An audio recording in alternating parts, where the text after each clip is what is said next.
27절입니다. 구약성경 창세기 제27장 1절 창세기 제1장 27절 말씀을 찾겠습니다.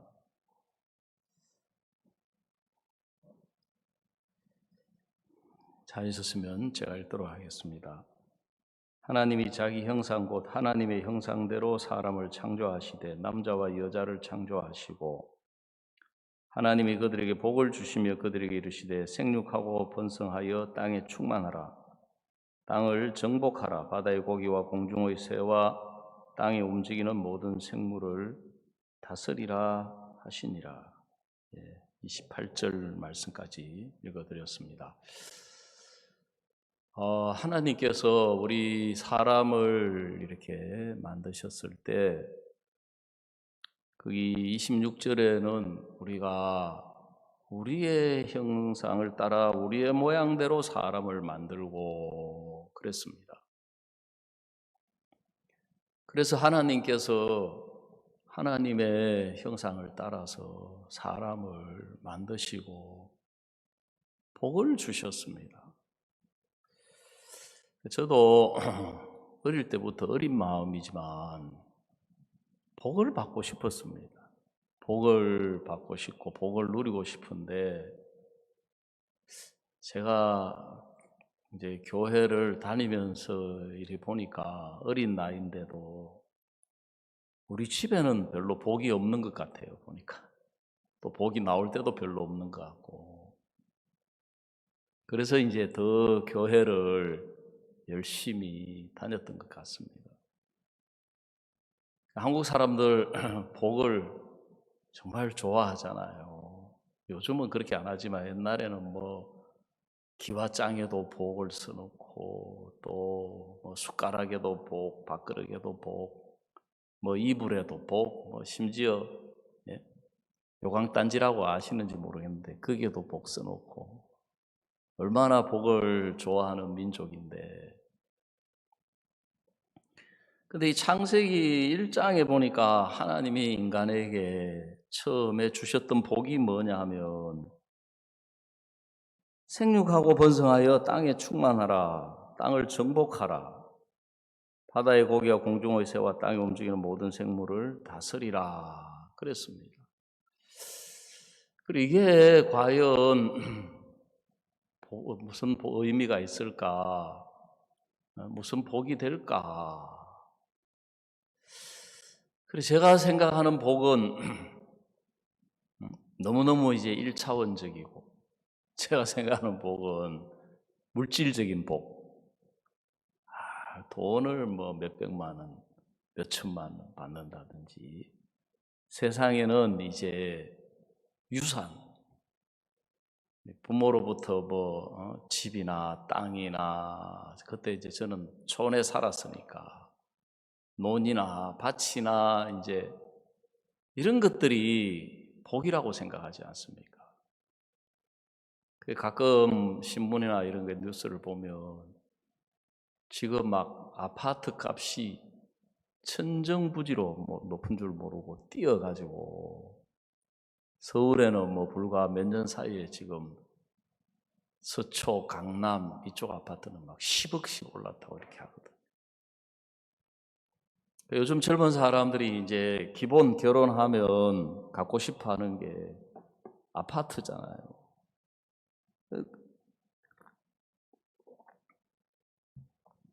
제가 아는 어떤 자매님이 교사인데 이제 오래 교직에 있으면서 부장 일을 맡으셔가지고 이제 하시는 분인데 방학 때가 되면 교사들 연수가 있다고 합니다. 그래서 이제 거기 가가지고 이제 연수를 받는데 어느 날 거기 이제 주로 강연 오시는 분들 중에 유명한 분들이 많고 대학 교수님도 계시고 그런데 어떤 교수님이 이제 오셔가지고 강연을 하면서 여러분이 행복했던 때가 언제인지 한번 나와가지고 간단하게 이야기를 한번 해보라 하더라는 거죠.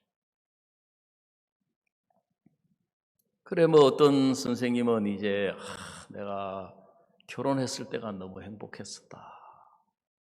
참 행복한 사람이죠. 또 어떤 분은 그 막 아파트 내가 20년 만에 돈 모아가지고 청약해서 당첨됐을 때 너무 기뻤다. 우리 아이가 뭐 대학교 입학해서 합격했을 때 원하는 학교를 들어가서 기뻤다. 또 뭐 행복이 뭐냐? 가족들하고 같이 이렇게 소고기 구워 먹고, 그것도 한우, 수입 소고기 말고 한우 구워가지고 그 펜션에 가가지고 가족끼리 모여가지고 그게 행복했었다. 그게 행복이 아니겠느냐. 뭐 그래 이 자매님은 나가가지고 뭐라고 이야기했느냐 하면은 나는 복을 받았습니다. 근데 내가 받은 복은 그런 복이 아니라 성경에 있는 복을 받았는데 성경에 그 죄를 사하심을 받고 그 불법을 사하심을 받고 주께서 그 죄를 인정치 아니하실 사람이 복이 있다 그랬습니다. 저는 예수님의 은혜로 죄를 사함 받고 하나님으로부터 정죄를 받지 않는 복을 받았습니다. 그래 수업 마치고 나니까 그 선생님들 가운데 4명이 찾아왔더래요. 교회를 다니시는 분들이더라는 거죠. 선생님 이야기를 듣고 나서 보니까 좀 우리가 너무 좀 유치했던 것 같다 하면서 그래가지고 그걸 계기로 해가지고 대화가 돼가지고 복음을 전해가지고 그 중에 2명이 구원을 받고 죄를 사함 받았다고 합니다. 저도 교회를 다니고 있으면서도 제가 바랐던 복은 그런 복이었어요. 좋은 직장에 취직해가지고 돈 많이 벌어가지고 좋은 자동차 사고 좋은 옷 입고 또 이제 그 쉬는 시간에 제가 직장 다닐 때 그때 이제 삼성중공업이었는데 식당 앞에 공간이 막 어마어마하게 넓은 그 아스팔트 공간에 그때 우리 뭐가 바람이 불었느냐 하면 테니스 바람이 불었어요. 그래가지고 막 그 회사에서 막 그 동호회 만들어가지고 테니스 쉬는 시간에 막 거기서 테니스 연습하고 저는 이제 교회 다니니까 동호회 가입은 안 하지만 저하고 같이 구원받은 형제하고 이제 쉬는 시간에 막 테니스 치고 여가 되면은 이제 놀러 가고 제가 한때 이제 유럽을 맡아가지고 유럽에 선교 지원을 하고 유럽에서 월드 캠프를 하고 글로벌 캠프를 하다 보니까 이 프랑스나 이런 사람들은 꿈이 뭐냐 하면은 돈을 열심히 모아가지고 여름에 바캉스 가는 거예요. 그것도 다른 나라로 가서 이제 거기서 먹고 마시고 놀고 그걸 위해서 시간을 보내는 거예요. 그런데 오늘 우리가 읽은 이 성경에 처음에 창조한 인간들에게 주셨던 복이 뭐냐 하면 생육하고 번성하여 땅에 충만한 땅을 정복하라. 바다의 고기와 공중의 새와 땅에 움직이는 모든 생물을 다스리라. 그래 살면서 제가 보니까 이 하나님이 창조한 인간들에게 주셨던 복이 이게 엄청난 복이구나. 이게는 돈하고 비교할 수 없고 무엇하고도 비교할 수 없는. 결혼하고 살다 보니까 이런 이야기 하면은 참 꼰대 소리 듣겠지만 제가 아내를 다스려 보려고 했었거든요. 예? 살면서 그게 얼마나 큰 착각인지 제가 깨닫게 되는 거예요. 왜냐하면 저는 성격이 급해요. 그리고 게으름을 피우다가도 뭘 일을 하려면 생각을 해가지고 이제 시간을 전략하고 그래서 이제 우리 집 사람하고 같이 이제 그때 시장을 가게 됐어요. 사역 같이 시작해가지고 이제 제주도 있으면서 하나님이 자동차를 주셔가지고 그 살다 보니까 우리 집 사람하고 저하고 같은 경상도의 돼지띠에 그런데도 안 맞는 게 한두 가지가 아니에요. 그 중에 이제 극히 이제 일부가 뭐냐면 시장에 볼 일이 있다는 거예요. 물건을 사야 된다는 거예요. 물론 저 교회 일로 가는 거죠. 저는 생각하기를 거기서 이제 주차를 특히 이제 서울 같은 데는 주차가 어렵고 주차비를 많이 내야 되니까 내가 딱 생각해 보니까 우리 집 사람이 살려고 하는 물건 그거 가고 오고 내가 볼 때 10분이면 충분한 거예요. 그래도 넓은 아량으로 제가 이제 20분은 내가 기다릴 수 있다. 그래가지고 제가 주차장에 안 넣고 이제 차를 한 바퀴 돌렸어요. 쫙 돌려서 지금쯤이면 나와야 되는데 나와가지고 나를 기다려야 되는데 20분이 흘렀어요. 안 나와요.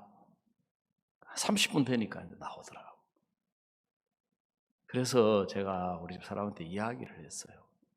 쉽게 말하자면 이제 좋게 이야기하면 이야기하고 이제 교육을 시켰어요. 여보, 물건을 사러 갈 때는 그냥 가지 말고 뭘 살지를 미리 딱 생각을 해가지고 가서 이것저것 자꾸 하지 말고 가서 그 물건만 딱딱딱딱 사가지고 오면은 뭐 시간이 그렇게 소비되냐.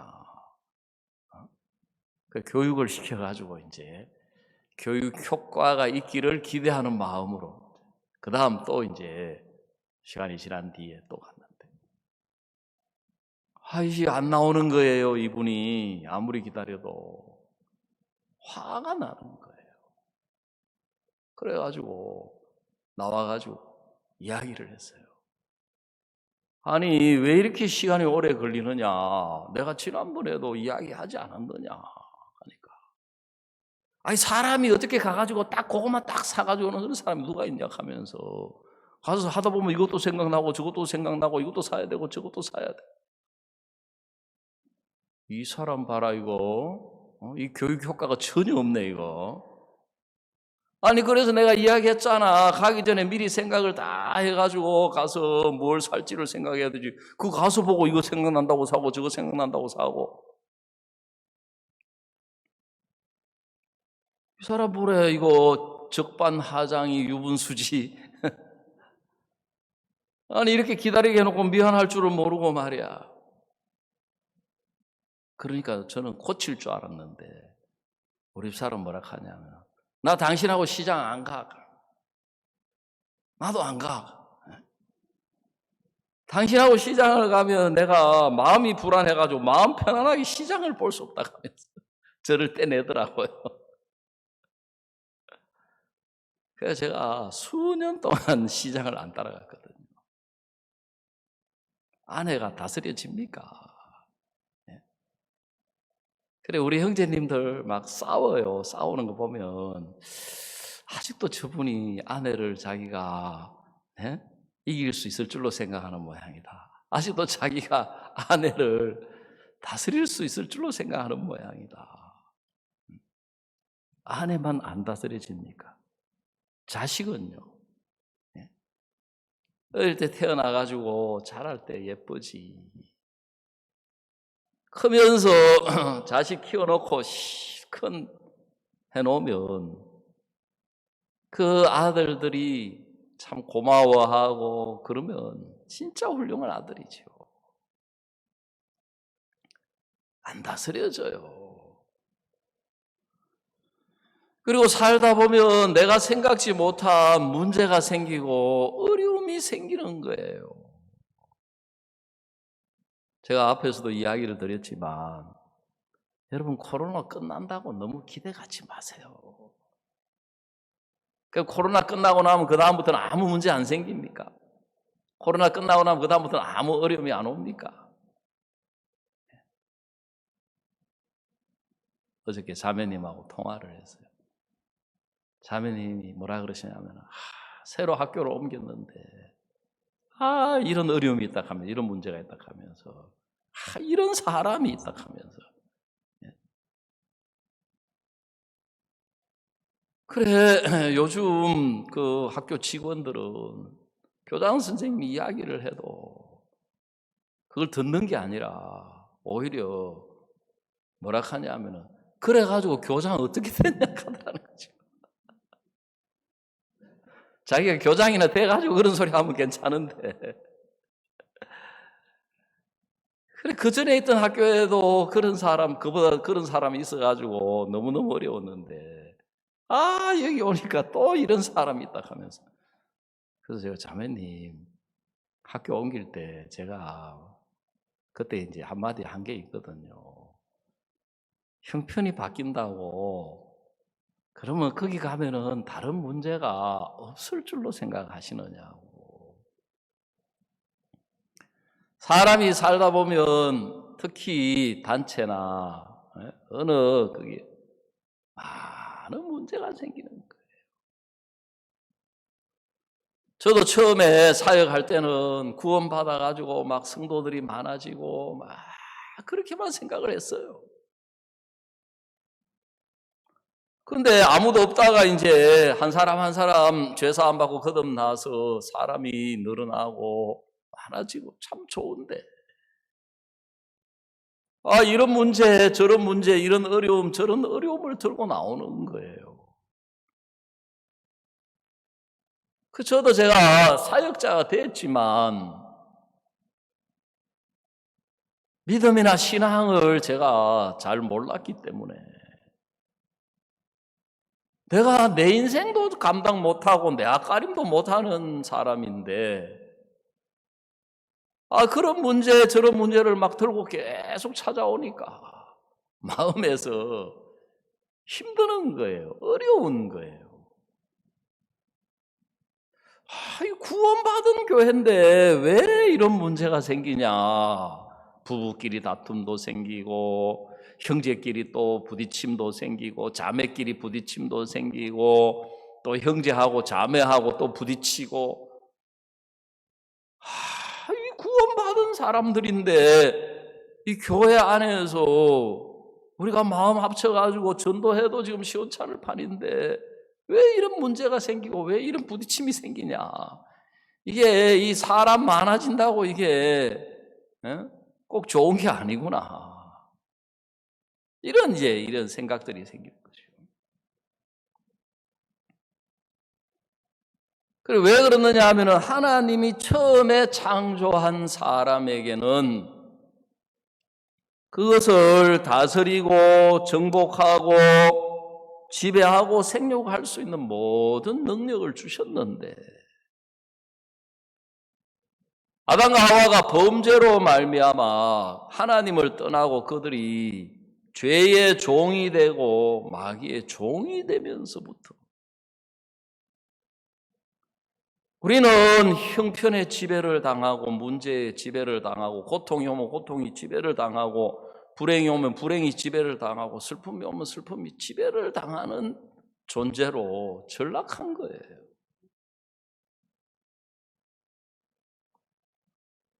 그래 우리가 어려움이나 문제나 이런 것들을 왜 싫어하고 부담스러워하고 두려워하느냐 하면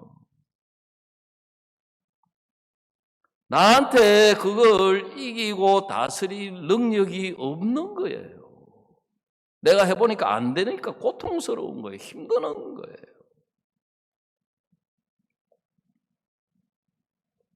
그러니까 부부가 살다가도 헤어지는 이유가 뭐냐면 남편이 아내를 다스릴 수 있다면 목사님이 그 이야기 하셨잖아요. 가정의 평화를 유지하는 방법이 두 가지가 있다.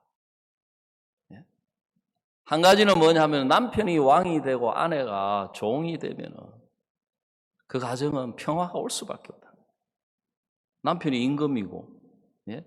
아내가 종인데 뭐든지 시키는 대로 예되죠. 이런 이야기하면 그런 게 어디 있어요? 반대로 이제 한 가지는 뭐냐면 아내가 여왕이 되시고요.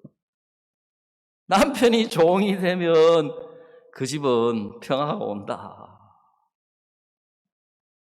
그래 제가 남편이 돼가지고 아내를 이끌어보고 다스려 보려고 하니까 안 되는 거예요. 그거 못 바꿔요. 여자들 그거요. 안 바뀌어요. 이런 이야기 하면은 우리 집 사람은 속으로 뭐라 하냐면 자기는 뭐 바뀐 줄 아는 모양이지 자기도 하나도 안 바뀌면서 그 양말 그거 어떻게 해놔라 해도 그거 하나 안 바뀌고 옷 아무 데나 갖다 놓지 마라 해도 평생도 그거 안 바뀐다 하고 아마 속으로 그렇게 대받을 거예요.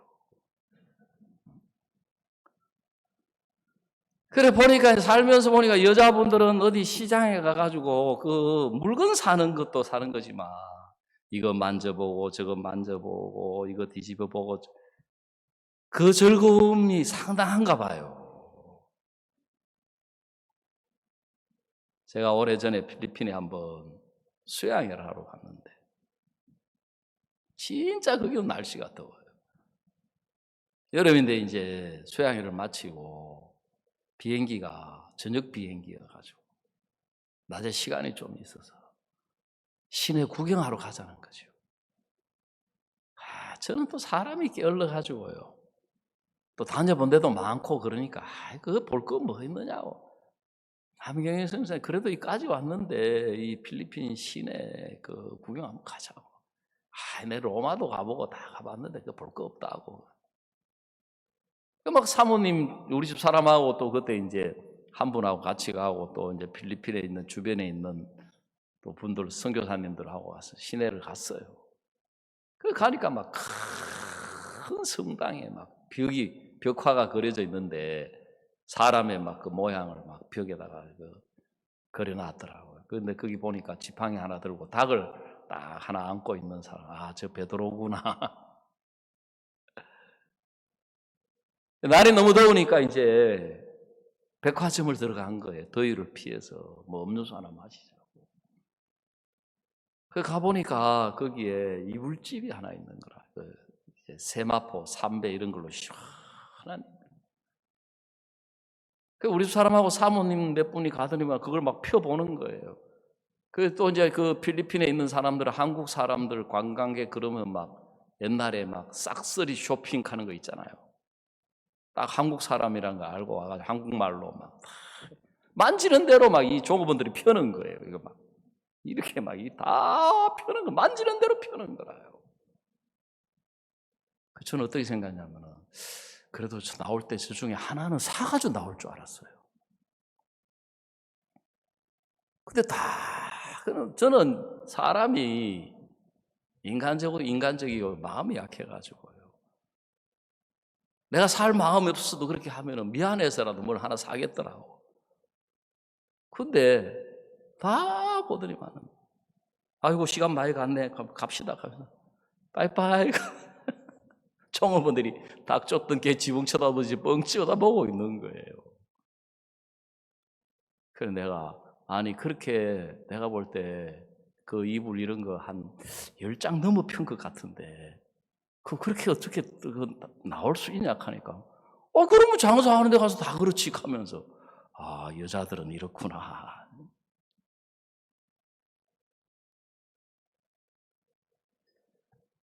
우리가 이 신앙을 보면 여러분 예수님으로 죄를 사함받고 거듭난 사람 예수님 안에서 복되게 살 수 있도록 하나님이 우리를 축복해 주셨는데 우리가 왜 복되게 살지를 못하느냐 하며 어떤 어려움이나 어떤 문제를 여전히 내가 그걸 해결하려고 붙들고 애를 쓰고 있는 거예요.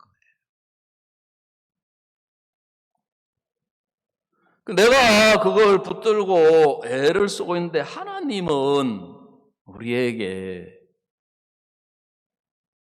우리가 죄에서 벗어나서 구원을 받는 것도 예수님으로 말미암아 죄에서 벗어나게 하신 거예요. 근데 교회를 다니는 사람들이 죄 사함을 받지 못하고 죄에서 벗어나지 못하는 이유는 자기가 죄를 짓거나 율법을 못 지키거나 하나님을 잘 못 섬겨서 죄에서 못 벗어나는 게 아니에요. 저도 오랜 동안 교회를 다니면서 내가 부족해서 내가 죄를 짓고 살고 내가 하나님의 뜻대로 살지 못하고 하나님을 잘 못 섬기고 내가 율법을 못 지키기 때문에 나는 죄인이다. 그렇게 오랜 세월을 교회를 다니면서 그렇게 생각을 했거든요. 그런데 성경은 우리 그 죄의 문제가 예수님이 해결하게 하셨고 예수님 안에서 이미 예수님이 다 해결해 놓으신 거예요. 하나님께서 우리 죄의 문제를 해결하라고 예수님을 보내신 거예요. 예수라고 하는 이름 자체가 마태복음 1장에 말씀하시기를 아들을 낳으리니 이름을 예수라 하라. 이는 누가? 예수가 자기 백성을 저희 죄에서 구원할 자이심이니라 그랬어요. 예수라고 하는 이름 자체가 뭐냐면 우리를 죄에서 구원하는 분이다. 우리를 죄에서 구원하러 오신 분이다. 그래서 하나님은 예수님을 보내셔가지고 우리 죄를 예수님이 짊어지게 하셔서 우리 죄를 영원히 씻어서 우리를 예수님 안에서 거룩하고 의롭고 온전케 해놓으신 거예요.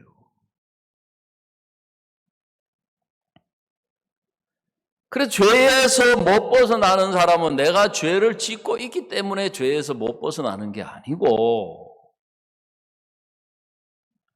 예수님 안에 이미 내 모든 죄가 씻어졌을 뿐만 아니라 내가 보는 이런 내가 죄인이 아니라 예수님 안에서 거룩하고 의롭고 온전한 사람이라고 하는 사실을 깨닫지 못하고 알지 못하고 믿지 못하기 때문이라는 것입니다.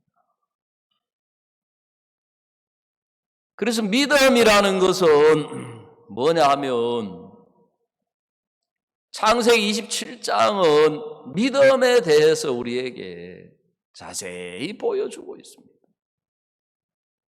창세기 27장에 이삭의 그 아들이 둘이 있었는데 에서와 야곱이었습니다. 아버지가 에서에게 내가 이제 어느 날 죽을는지 알지 못하니까 네가 들에 나가서 사냥해서 고기를 잡아와서 별미를 만들어 오면 내가 그걸 먹고 너에게 복을 주겠다 그랬어요. 에서는 아버지의 말씀을 듣고 복을 받으려고 별로 깊이 생각해 볼 필요 없이 사냥을 하러 들에 나갔습니다. 그리고 짐승을 잡아가지고 와서 별미 요리를 해가지고 아버지 앞에 딱 들고 나가니까 복이 오는 것이 아니라 저주가 기다리고 있는 거예요. 여러분, 에서는 그걸 이해할 수가 없었습니다. 에서만 이해를 못하는 것이 아니라 오늘날 사람들은 그 성경 창세기 27장을 이해를 못하는 거예요. 그래 CLF를 해가지고 창세기 27장 목사님들에게, 장로교 목사님들, 감리교 목사님들 뭐 이런 분들에게, 특히 해외에 나가보면 하나님의 성회가 굉장히 교단이 크고 사람들이 많습니다. 몇 천만 명 되는 교단도 있어. 그런 목사님들이 창세기 27장 말씀을 이해를 못하는 거예요. 여러분, 에서는 자기 자신으로 복을 받으려고 하는, 즉 성경은 그걸 행위, 자기가 일을 해가지고 자기가 노력해서 자기가 수고하고 자기가 애를 써서 복을 받으려고 하는 사람은 복을 받을 수가 없는 거예요. 저주를 받는 거예요. 하나님의 복은 야곱이 받은 거예요. 결론적으로 이야기하면 야곱이 복을 받았는데, 야곱은 어떻게 복을 받았냐면 믿음으로 복을 받은 거예요. 그 믿음이라는 건 뭐냐면 야곱이 복 받으려고 노력을 하거나 수고를 하거나 애를 쓰거나 순종을 해서 복을 받은 것이 아니고, 야곱 자신으로는 복을 받을 수가 없는 사람이었습니다. 복 받을 조건이 없는 사람이었습니다. 오히려 저주받을 조건을 가진 사람. 근데 어머니가 야곱에게 네가 나가서 복을 받으라 그랬습니다. 야곱도 처음에는 어머니의 말을 이해 못하고 받지를 못했어요. 야곱이 어머니에게 이야기했어요. 어머니, 형은 틀 사람이고, 그 말은 복받을 조건이 있는 사람이고, 나는 매끈매끈한 사람, 복받을 조건이 없는 사람인데, 내가 아버지 앞에 나갔다가 거짓말로 속이는 자기 돼서 보고 그냥 저주를 받겠습니다. 그래서. 근데 어머니가 뭐라고 이야기하시느냐 하면 너의 저주는 내게로 돌리리니 내 말만 쫓고 가서 그랬습니다. 그 야곱이 어머니하고 대화를 해보니까 자기가 볼 때는 복받을 조건이 없는데, 저주받을 조건밖에 없는데, 어머니 마음 안에는 자기가 복받을 사람인 거예요. 자기는 복받을 조건도 없고 복받을 수 없는 사람인데 어머니하고 이야기를 해보니까 어머니가 왜 네가 나가서 복을 받아라 그렇게 이야기하느냐 하면, 어머니 마음 안에는 야곱이 복을 받도록 돼 있는 거예요. 야곱이 복 받을 수밖에 없는 사람인 거예요. 즉 그거는 어머니 마음이 아니라 성경이 보여주시는 것은 예수님 마음인 거예요. 예수님 마음. 우리가 볼 때는 우리가 틀림없이 죄인이고 죄를 짓고 복받을 조건이 없고 저주받을 수밖에 없는 사람인데, 예수님 마음 안에는 우리가 거룩하고 의롭고 온전한 하나님의 복을 받을 수밖에 없고 복받기로 작정되어 있는 사람인 거예요. 그래서 이 야곱이 아버지 앞에 나갈 수 있었던 것은 어머니를 믿는 믿음인 거예요. 그게 자기가 노력하기 가지고 자기가 잘해가지고 자기가 조건을 갖추어서 무언가를 이루려고 하는 그거는 믿음이 아니고 그걸 성경은 행위라고 이야기해요. 행위. 내가 일을 해서 복을 받으려고 하는 것은 행위예요. 행위. 성경에 복을 받지 못한 사람들은 행위를 의지했기 때문에 복을 못 받았다. 행위를 의지하는 사람은 복을 받을 수가 없다. 그러면 하나님의 복은 믿음으로 받는 건데, 믿음이라는 것은 뭐냐면 나한테 조건이 있는 것이 아니라 나한테 조건 없는데 나 말고 야곱 말고 어머니가 있는 것처럼 성경은 나 말고 하나님이 우리에게 예수님을 주셨고 예수님이 계시는 거예요. 그래서 믿음은 뭐냐면 예수님 안에 우리가 어떤 사람이냐, 그걸 믿고 발을 디뎌 나가는 것이 예수님을 믿는 거예요. 그 끝까지 가보면 마음 안에서 결국 자기를 믿느냐 예수님을 믿느냐, 그것을 우리가 구분을 지어야 되는 거예요. 에서는 자기를 믿는 사람이었습니다. 야곱은 자기를 믿을 수 없어서 어머니를 믿고 어머니가 이야기하는 조건을 가지고 아버지 앞에 나간 거예요. 제가 2015년에 금천의 교회를 개척해요. 3월 달이었는데 그해 가을에 인도의 양등만 목사님이 저를 인도 수양에 초청을 했습니다. 강사로. 양등만 목사님 저하고 같은 선교학교 동기이고 저하고 같은 친구인데 저는 나하고 나이가 같은 줄 알았어요. 그런데 오랜 세월이 지난 뒤에 보니까 나보다 3살이나 동생이더라고요. 돌이키기에는 너무 늦었어요. 왜? 너무 친구로 오래 살아와가지고. 그래가지고 이제 저를 선교학교 동기라고 초청을 했어요. 그래 뭐 수양회 이제 형제 자매님들 이제 여름 수양회는 해마다 하는 거니까 하면 되고, 또 뭐 장로교회 집회, 빈민굴 집회, 막 저를 대접한다고.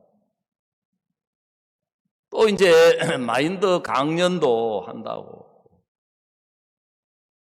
그 뭄바이라는 전체 큰 도시는 인구가 3천만 명이 넘어요.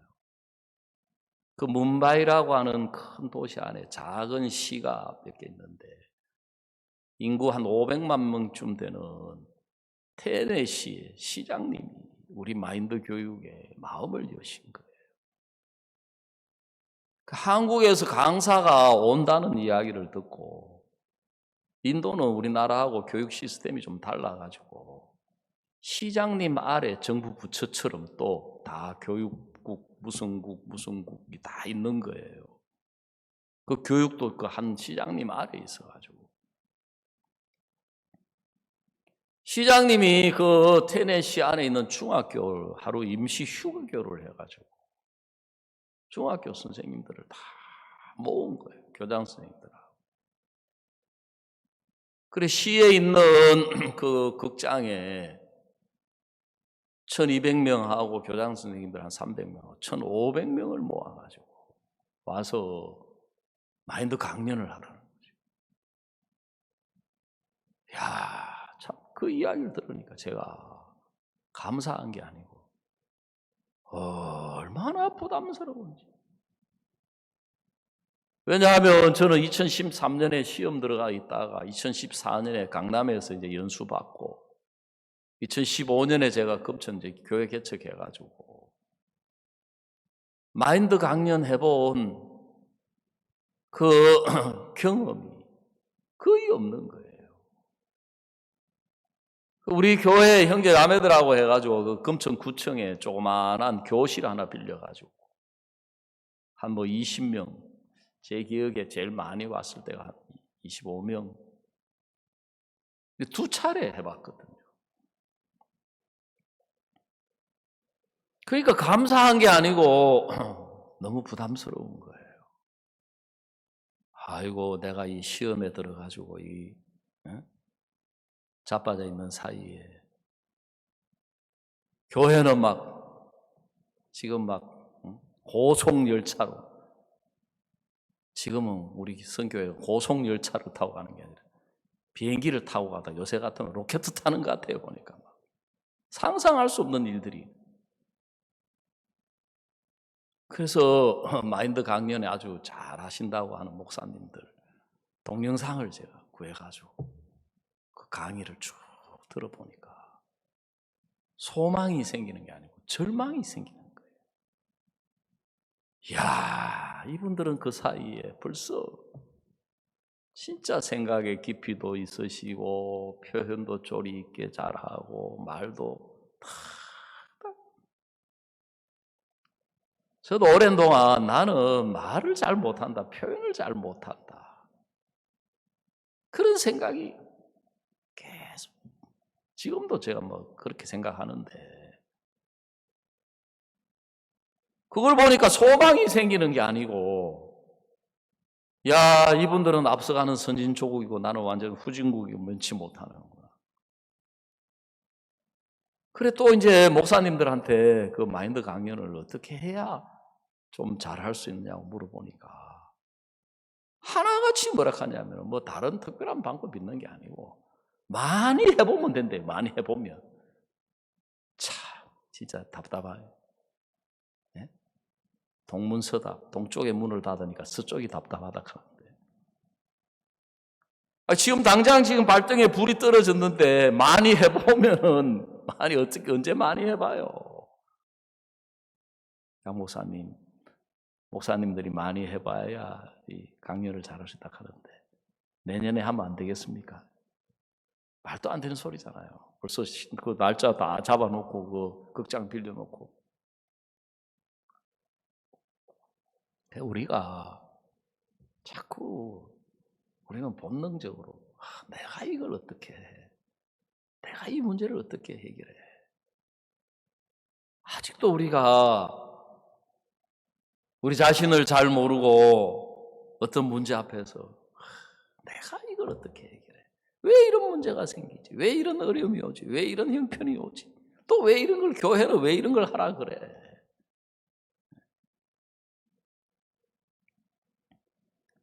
근데 이제 내가 생각을 해봤어요. 우리 목사님은 자주 이야기하시기를 우리 구원받은 사람은 전부 마인드 강사다. 우리 목사들은 마인드 박사다. 뭘 보고 그런 이야기를 하시지? 생각을 해봤어요. 최고의 마인드는 뭐가 최고의 마인드냐? 최고의 마인드는 예수님의 마음이 최고의 마인드예요. 그래서 생각을 해보니까 내 마음 안에 예수님이 찾아오셨지 않습니까? 내 마음 안에 예수님이 계시는 거예요. 그러면 내가 문제로 삼는 거는 뭐냐 하면 내 형편, 내 조건, 지금 내 자신을 문제로 삼는데 나는 껍데기잖아요. 껍데기, 포장지, 그릇이고 알맹이는 예수님이 알맹이시잖아요. 그래, 딴 게 아니고 알맹이를 나타낼 수만 있으면 문제될 게 아무것도 없는 거예요.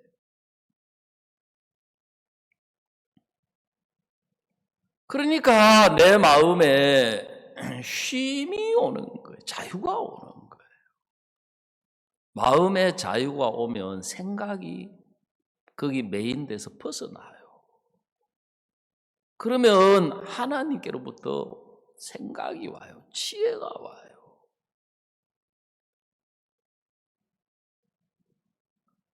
그래서 이제 그걸 놓고 차근차근 생각을 해나간 거예요. 그래 또 이제 인도에 갔다 오신 분들이 하는 이야기가 마인드 강연을 했는데 성경 이야기는 하면 안 되겠더라. 왜냐하면 힌두들이 많아가지고 성경 이야기하니까 막 일어나 나가버리더라. 또 한편 또 다른 목사님은 뭐예요? 아니 그러면 목사가 그까지 가가지고 암만 마인드 시간이지만 성경 이야기를 안 하면 되나? 그건 말이 안 되는 소리지. 그런 것들도요. 내가 성경 이야기를 해야 되나? 내가 성경 이야기를 말아야 되나? 그런 게 아니에요, 그게요. 그래 이제 새마을 운동에 대해서 이야기를 해달라 그래가지고 제가 어릴 때 새마을 운동을 생각해 보니까 새마을 운동은 새마을 노래에 다 나와 있잖아요. 새벽종이 울렸네 새 아침이다. 초가집도 없애고 마을길도 넓히고. 근데 학교 다닐 때 무슨 과목인지는 모르겠는데 덴마크 달가스라고 하는 사람이 황무지에다가 나무를 심었다. 무슨 책에서인지 모르지만 그게 기억이 나는 거예요. 그래가지고 이제 자세히 찾아보니까 그 기록들이 나오는 거라요. 이 사람이 그 나무 심기하고 그 꽃 심기를 하게 된 게 뭐냐면 이 달가스라고 하는 사람이 공병대 대령인데 기독교인이에요. 그 덴마크가 한국하고 조건이 비슷해요. 전쟁 2번에서 남쪽에 기름지고 비옥한 땅을 독일에 빼앗기고 노르웨이에 빼앗기고 북쪽에 황무지만 남은 거예요. 그런데 어느 날 그 어떤 목사님 강연에 참석을 해가지고 거기서 영감을 받은 거예요. 젖과 꿀이 흐르는 땅. 이 황무지를 장미가 꽃 피우는 낙원으로 만들자. 그래서 이제 우리 그 새마을 운동, 물론 시작은 청도 거기 시작이 됐다고 하지만 그 덴마크 그걸 많이 본받았어요. 그래서 우리나라도 새마을 운동 중에 하나가 산에 나무 심기 한 거, 그 산림 녹화를. 그래 뭐 마인드 강연하면서 이제 그까지 쭉 우리나라는 원래 불교였다.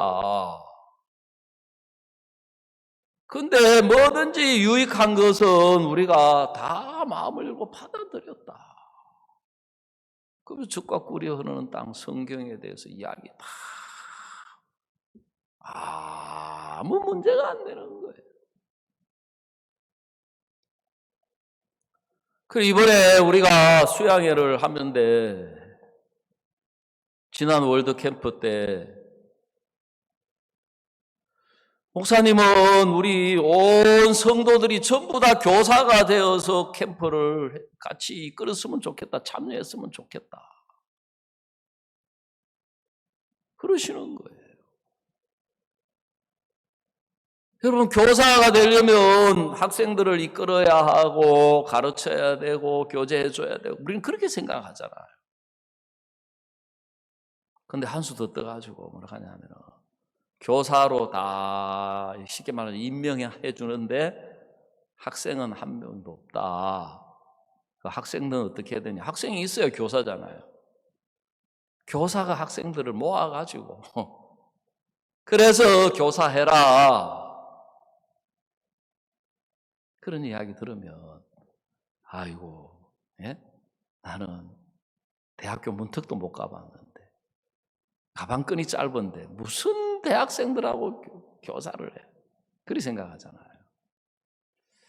제가 오늘도 간증 시간에 이종순 자매님 나오셔가지고 간증을 쭉 하는데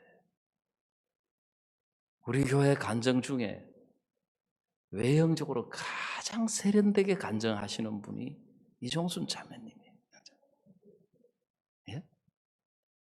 뭐가 가장 세련되냐 하면 간증 시간에 아이패드 들고 나와가지고 간증하는 분은 이종순 자매님밖에 없어요. 내가 간증하는 거 몇 번 봤는데 오늘 2번째인가 3번째 다 아이패드 들고 나와가지고 예? 얼마나 세련되고 좋아요. 보기 좋아요. 그래 우리는 이번에 그 이제 여름 캠프 때부터는 팀장 하라는 팀장. 옛날로 말하면 그룹 조장 하잖아요. 그룹 조장.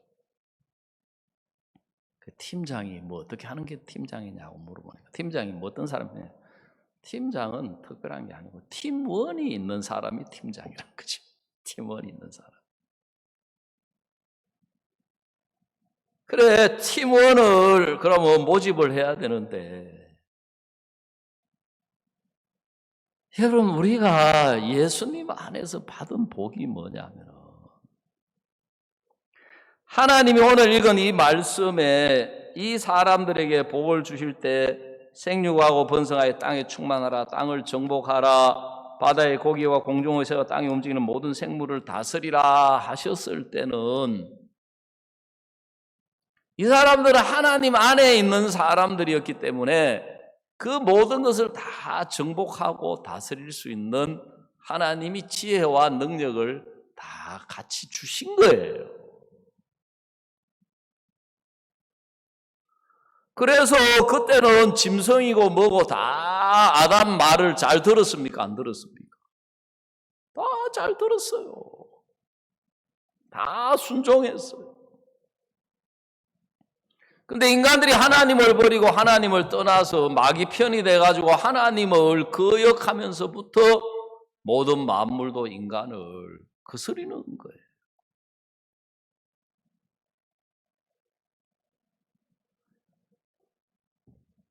성경의 사도행전 9장에 보면 베드로가 우리 한번 사도행전 9장을 한번 찾아보시겠습니다. 찾아보시고 이야기를 조금만 더 하겠습니다. 사도행전 제9장 32절.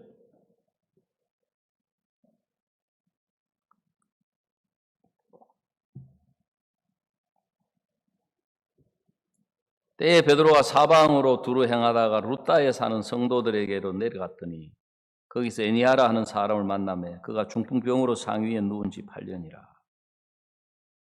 우리 34절을 한번 다 같이 읽어보겠습니다. 사도행전 9장 34절 시작.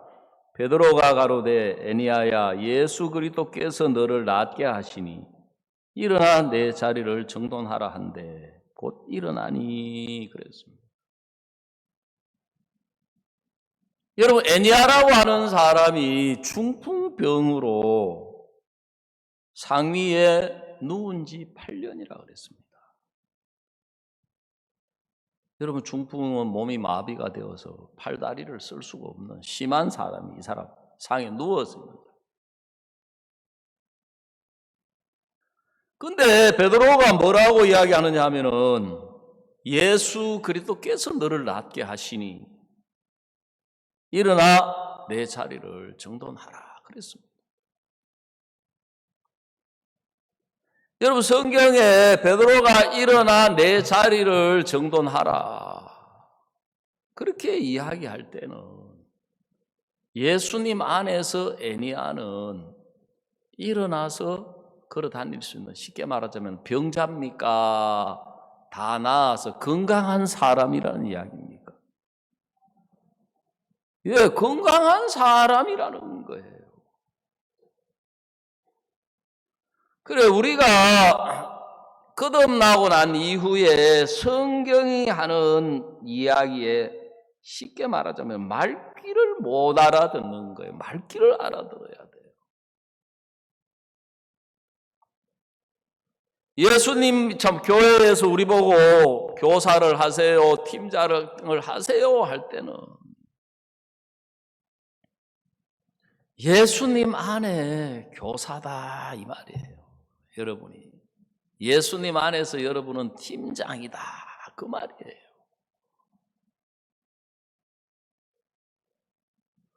그 저보고 가서 마인드 강연을 해라. 아이고 참 나는 마인드 강연 사람 한 20, 30명 모아놓고 2번밖에 안 해봤는데 내가 내 안에서 내 형편을 볼 때는 그런데 예수님 안에서는 예수님의 마음을 가진 사람인 거예요. 내 마음 안에 예수님이 계시는 거예요.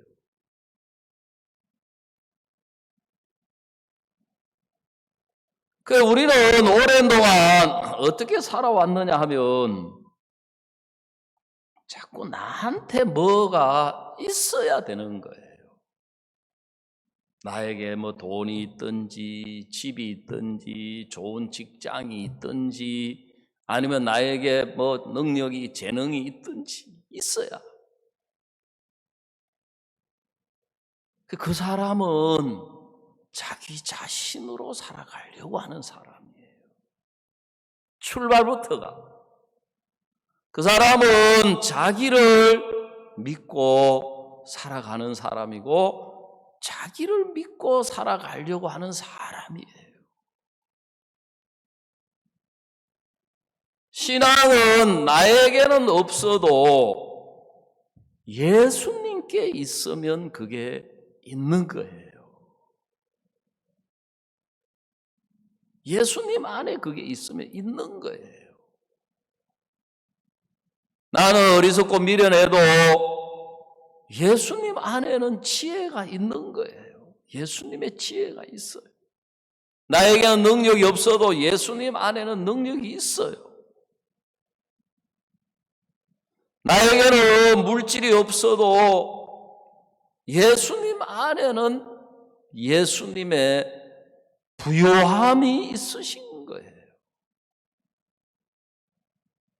그 믿음이라는 건 뭐냐면은 예수님의 것을 내 것이라고 믿는 게 그게 믿음이에요. 야곱이 믿음이 뭐냐면 내가 볼 때는 저주인데 어머니 마음 안에는 내가 복받을 사람이구나. 내가 내 자신을 볼 때는 복받을 조건이 없는데 어머니 마음 안에는 내가 복을 받을 수밖에 없는 사람이구나. 복받을 모든 조건이 이미 다 갖춰진 사람이구나.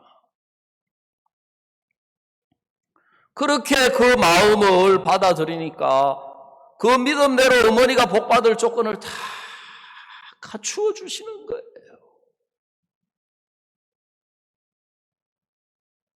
여러분, 신앙은 우리 마음에서 이루어지는 것입니다.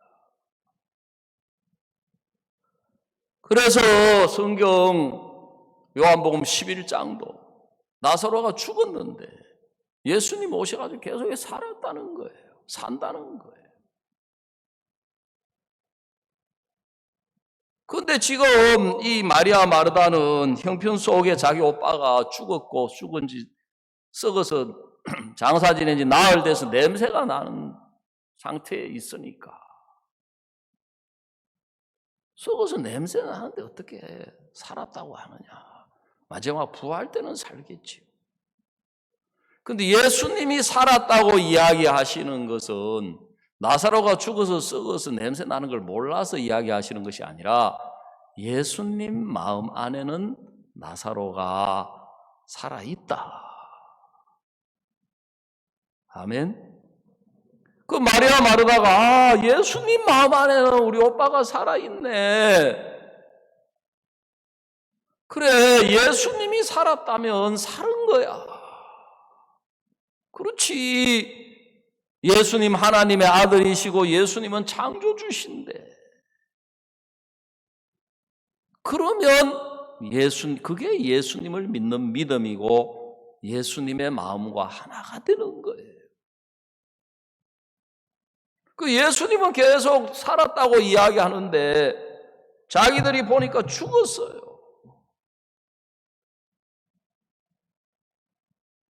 근간에 제가 교제한 몇 분이 사업을 하는 분이고 장사를 하는 분, 아까 형제도 간증했지만 그래 제가 그 딴 거 생각하는 게 아니라 내가 봐도 형제가 자기는 뭐 잘한다고 생각하겠지만 내가 볼 때서 잘하는 것 같지가 않아. 예. 제가 이정일 형제 보고 그랬어요. 이정일 형제. 이정일 형제가 아니라 이성균 형제. 다른 건 모르겠는데 그 시장에서라도 옷도 좀 깨끗하게 입고 좀 그렇게 해봐. 왜 그랬겠어요? 제가 뭘 잘하는 게 아니라 갈 때마다 이성균 형제 보면 구질구질 해가지고 막, 예? 구질이 한 번만 돼야 되는데 구질. 그것도 생각이 나는 거예요. 그것도 안 가봤으면 모를 건데 두 번, 세 번. 그 재래시장이라고 그렇게 요즘 사람들은 다 세련되고 그거 하고 그렇게 하는데, 그리고 앉아가지고 손님 안 온다, 코로나로 손님 없다 그 소리만 하지 말고 너도 형님처럼 땅콩 들고 나가가지고 아줌마들한테 좀 해봐 한번. 예? 제가 이야기해 줄 수 있는 수준은 그것밖에 없어요. 근데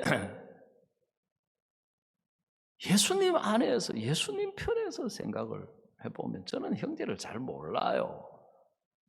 능력이 어떤지 재능이 어떤지 있는 게 없든지 모르는데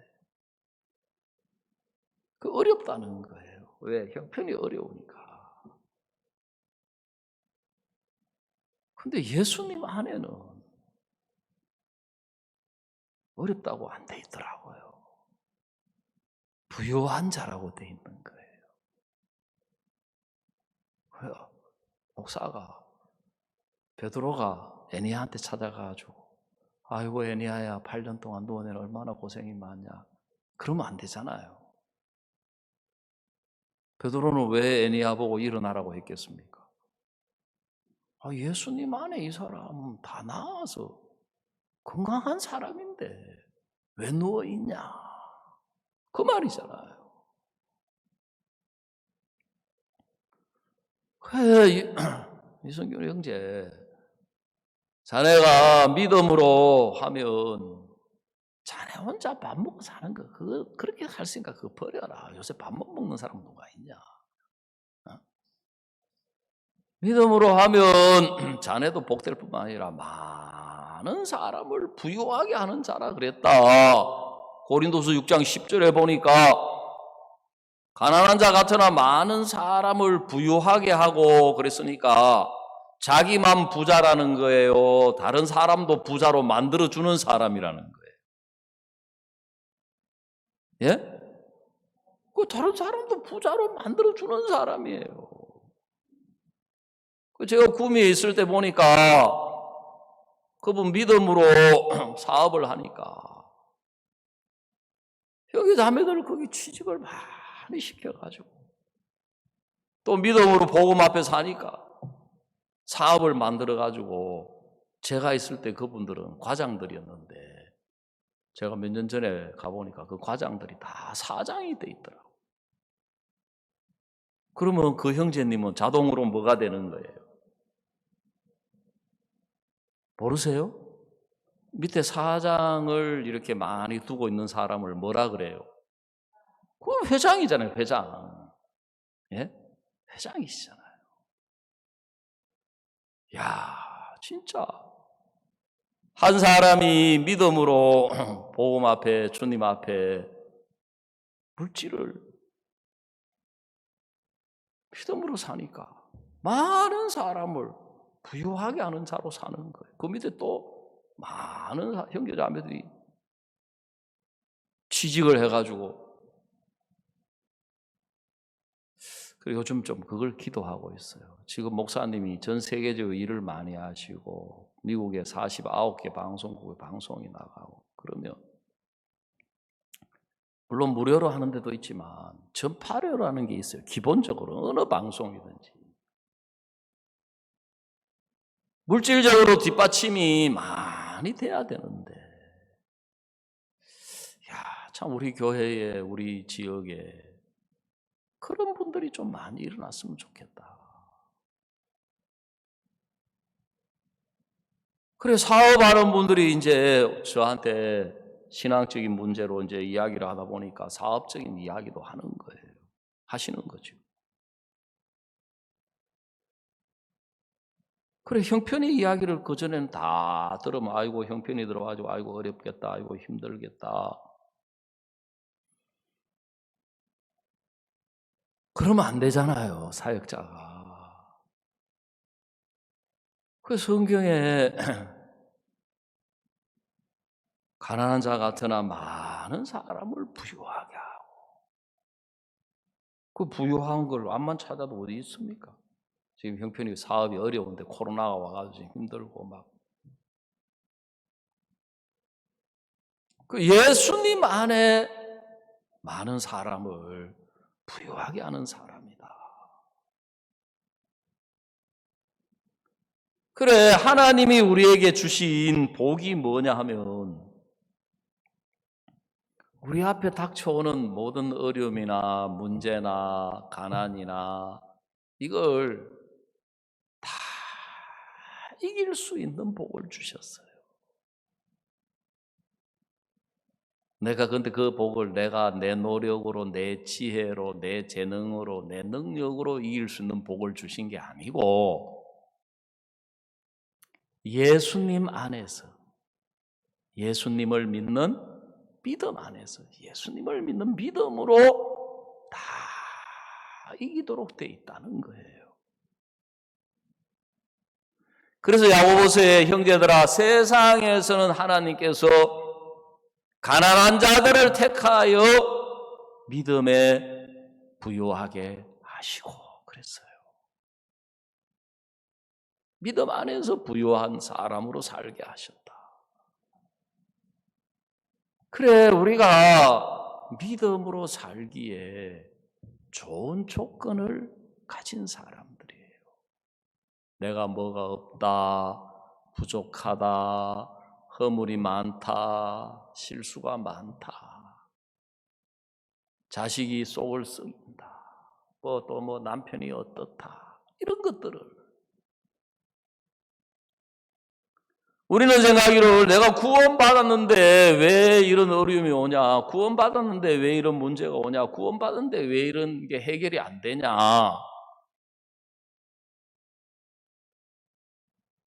여러분, 그거 하나님은 그렇게 우리를 살게 하신 게 아니고, 유대인들은 자식에게 물고기를 잡아다 주는 게 아니라 낚시법을 가르친대요. 그런 것처럼 하나님은 우리를 믿음 안에서 사는 것을 가르치시는 거예요. 믿음을 경험하게 하고 믿음을 배우게 하는 거예요. 그 믿음이라는 것은 뭐냐? 나한테 어떻고 형편이 어떻고 내가 가진 조건이 어떻고 그게 아니고, 예수님 안에 어떻게 되어 있느냐. 내가 볼 때 병자인데 예수님이 아니야, 너는 건강한 사람이야, 이렇게 이야기하신다면, 내가 내 조건, 내 자신 안에서 병자지만 예수님 안에서 나는 예수님이 나를 온전하게 해놓으셨기 때문에 건강하다고 이야기를 하시는 거예요. 내가 볼 때 이게 문제고 고통이고 내가 볼 때 이게 어려움인데, 예수님이 아니야, 이거는 축복이야, 이거는 은혜야, 이거는 감사야, 그렇게 말씀하신다면 예수님이 마음 안에는 이미 그게 감사한 거예요. 그게 은혜인 거예요. 예수님 마음 안에는 그게 이미 축복인 거예요. 근데 우리는 우리 편에서, 우리 조건 안에서, 우리 마음 안에서 야곱처럼, 어머니 형은 털 사람이고 나는 매끈매끈한 사람이기 때문에 내가 아버지 앞에 나갔다가 속이는 자로 배일기라 보은커녕 저주를 받겠습니다. 어머니 복도 좋지만 말이 되는 소리를 하십시오, 그 말이잖아. 그런데 어머니는 너의 저주는 내게로 돌리니 내 말만 쫓고. 그 야곱이 어머니하고 대화를 해보니까 어머니 자기가 볼 때는 저주받을 조건밖에 없는데 어머니 마음 안에는 복받을 사람인 거예요. 그리고 너의 저주는 내게로 돌리니 네 잘못되면 내가 책임질게. 여러분, 믿음으로 담대하게 발을 디뎌 보십시오. 잘못되면 책임지실 분이 있어요. 예수님 말씀 듣고 예수님 말씀 믿고 가다가 잘못되면, 그래서 내가 이성균 형제 보고 망하면 망하겠다는 생각 가지면 문제될 거 아무것도 없어. 망하겠다는 생각 가지면 어려울 거 없어. 목사님 다 망했는데요. 그러면 믿음으로 살기 제일 좋지.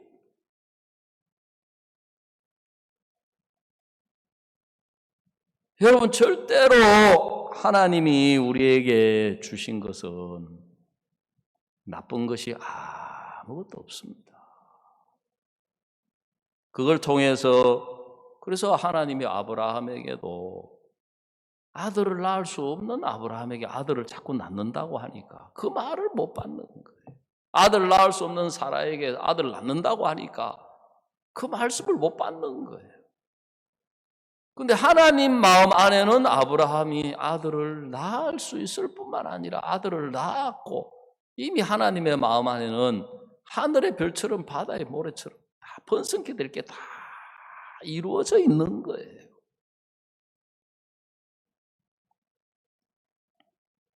그래서 우리가 바라보는 것은 우리 자신이나 형편이 아니라 예수님을 바라보는 것이고 예수님 그냥 바라보는 게 아니라 예수님 안에 우리가 예수님이 이렇게 이야기하실 때는 예수님 안에 이렇게 돼 있기 때문에 이렇게 이야기하시는구나. 그 예수님 안에 들여다보면 그는 실로 우리의 질고를 지고 우리의 고통을 당하였거늘 그랬습니다. 내가 짊어지고 있는 이 질병이나 고통이나 우리의 슬픔 예수님 안에 가보면 다 예수님이 짊어지셔서 다 해결해 놓으시고 이게 기쁨이다 그럴 때는 예수님 안에 기쁨이 돼 있기 때문에 기쁨이라는 거예요. 이번 여름 캠프를 우리가 그냥 또 하라 그러니까 하고 행사 연례 그게 아니라 이번에는 교회가 우리를 전부 교사라고 하시네. 교회가 전부 우리 팀장이라고 하시네. 교회가 팀장이라고 하는 거 보니까 예수님 안에서 팀원들이 많이 준비가 돼 있는 모양이다. 여러분 그렇게 믿고 발을 디뎌 보시면 베드로가 뭐라 그랬습니까? 내가 선생이여 밤이 맞도록 수고하였으되 얻은 것이 없지만 말씀에 의지하여 거물을 내리리이다 하는 것처럼 내가 볼 때는 말이 안 되는 소리지만 내가 말씀에 의지해서 말씀을 믿고 한번 발을 디뎌 보겠습니다.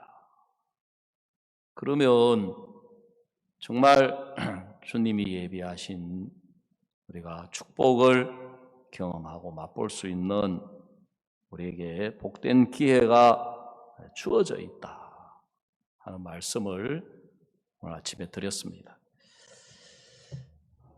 기도드리겠습니다. 하나님 우리 아버지 사랑하는 주님 앞에 감사와 찬양을 드립니다. 우리가 성경에 베드로가 에니야를 찾아가서 예수 그리스도께서 너를 낫게 하시니 네 자리를 정돈하라고 했습니다. 엘리야는 사르밧 과부에게 찾아가서 그 떡을 내게로 가져오라고 했습니다. 여호와의 말씀이 나 여호와가 비를 지면에 내린 날까지 통에 가루는 닿지 아니하고 병이 기름 없어지지 아니하라고 하셨습니다. 창세기 17장에서 어머니는 야곱을 보고 네가 나가서 복을 받으라고 했습니다. 하나님 주님이 우리에게 하시는 말씀은 예수님 안에 우리가 복받을 자로 부유한 자로 예수님 안에 우리가 온전한 자로 살도록 해놓으셨는데 참 우리는 우리 자신을 믿고 형편 속에서 우리 보는 우리 자신 안에서 살아갈 때가 참 많습니다. 하나님 정말 주님 우리를 악하다고 하시는 것은 우리 자신을 믿지 말게 하시려고 예수님을 믿는 믿음으로 사는 축복이 무엇인지 믿음으로 말미암는 주님의 역사가 어떤 것인지 주님 우리를 맛보게 하고 가르치고 경험하게 하시려고 우리 이런저런 문제를 만나게 하시고 부딪히게 하시는데 특별히 우리가 이제 이번 주 수요일부터 우리가 여름 캠프를 가지는데 하나님 교회를 통해서 우리가 다 팀장이라고 하셨습니다. 팀장으로 또 캠프에 함께 참여하기를 바라시는데 주님 마음 안에는 이미 우리를 통하여 얻고자 하는 사람들이 다 준비가 되어 있어서 우리에게 말씀하고 계시는 것을 생각하면 오늘 아침에도 우리 가운데 살아계신 주님을 찬양하고 감사를 드립니다. 하나님 우리는 우리 자신으로 살아오는데 익숙해져 있어서 길들여져 있어서 조그만 부담스러운 일을 만나거나 어려운 일을 만나면 바로 내가 이 문제를 해결을 하려고 하고 내가 이걸 어떻게 해. 우리 생각이 거기서 출발이 되는데 주님 우리가 야곱처럼 우리 생각을 내려놓고 우리 보는 것 내려놓고 주님 말씀에 귀를 기울여 주님 안에서 주님 편에서 우리가 보고 듣고 생각하게 하셔서 우리 모두 예수님 안에서 이루어져 있는 그것들을 나타내게 하시고 또 이야기하게 하시고 또 그걸 보고 깨닫고 주님을 기뻐하고 감사하고 하나님 찬양하게 하셔서 하나님께 영광 돌리는 귀한 시간으로 인도하시고 축복하여 주시옵게 되기를 바라고 특별히 코로나가 인해서 길어지면서 우리 해외에서 선교사님들이 많은 어려움을 겪고 계시는데 하나님의 은혜로 붙들어 주시고 건강도 지켜주셔서 정말 우리 안에 살아계신 예수 그리스도와 이 복음을 힘있게 전가할 수 있도록 주님 축복하시고 은혜를 베풀어 주시옵소서. 오늘 오전을 인하여 주님께 감사를 드립니다. 예수님의 이름으로 기도드리옵나이다. 아멘.